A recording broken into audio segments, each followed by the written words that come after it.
Welcome back. More rain is predicted in the coming days, so why not stay home and curl up with a good book? Our friend Rona owns the BookMark in Neptune Beach, and you're back with some good read suggestions here, and we're going to need them here in this wet week. I am. You know, bad weather is good for reading, good weather, but yeah, curling up with a good book always sounds like a great idea. I was telling you that's how I got through the football games. That's one way to do it. I get that. Moving right along, I'm going to start with Kate Atkinson's Transcription. She's one of these interesting authors who you don't know whether to call her a mystery writer or a fiction writer. The thing that moves the action along is not the mystery, and you don't really realize it's a mystery till you get to the end and you have all these surprises. And this is a spy story from the 1940s, and a woman who's really a functionary. She types, you know, takes transcription, that's the title. And then how she tries to leave, and can you ever really get out of MI5, or once you're in, can you really get out? And 40 years later, everything comes back to haunt you. I don't think you can get out. I don't think they let you get out. You got too much information. Too much information. And that's what she finds out, and those decisions that haunt you forever. All right. It's really a great page turner. The next one is Come So Long by Andre Dubus III, and people have been waiting 10 years for his next book, so this is a very exciting novel. He wrote House of Sand and Fog. That was a big one and became a movie. This is about a father who, in a peak of rage at an amusement park in the 70s, kills his wife and the mother of his small child.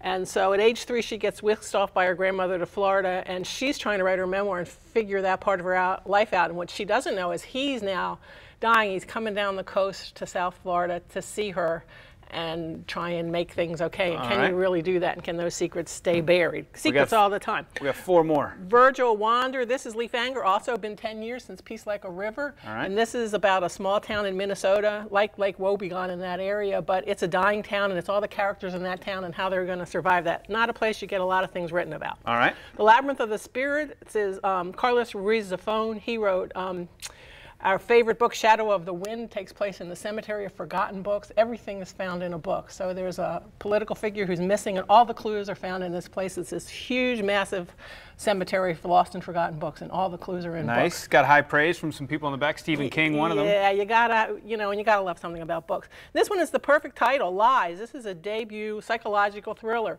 and it really is. It's the guy who has the seemingly perfect life. He's got a wife, a child. Everything is just perfect, except he finds out one lie and everything unravels, and he finds out his entire life is based on one lies. Lots of lies. That'll mess you up. It does, and it all completely falls apart for him. So that's a great psychological, those ones that sort of mess with your mind and keep you up late at night. So kind of fun.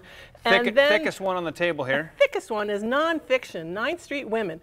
These are the women who created abstract expressionism and said, we're not just the muses for our famous husbands like Jackson Pollock and Willem de Kooning, but we're Lee Krasner, and we're Helen Frankenthaler, and we're de Kooning's wife, and we have our own kind of art, and we want to get known. And so it's that movement, and all the art, you can see it's fat, but some of the pages are highlighted in there, because that's because you get some great pictures. Those are the proverbial women behind the man that are saying, we're not behind him. We're not behind him, we have our own stuff to say. And so they do, and those are artists that we now know, but they had to fight for that position and see them in the museum.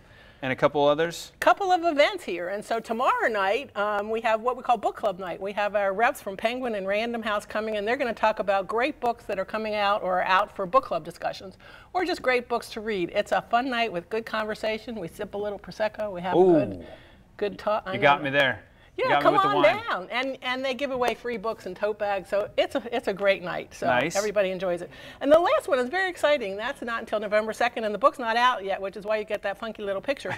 It's called 15 Views of Jacksonville. Love it. And it's 15 authors who have written about Jacksonville in the 21st century, so that's now. All the different areas, downtown, Arlington, everywhere, and gives us a sense of the bold new city and who we are. Excellent. Appreciate it, Rona. And you can get more information on Rona and the BookMark by either visiting her in Neptune Beach at the store. The address is 221st Street, or by heading to her website, which is bookmarkbeach.com.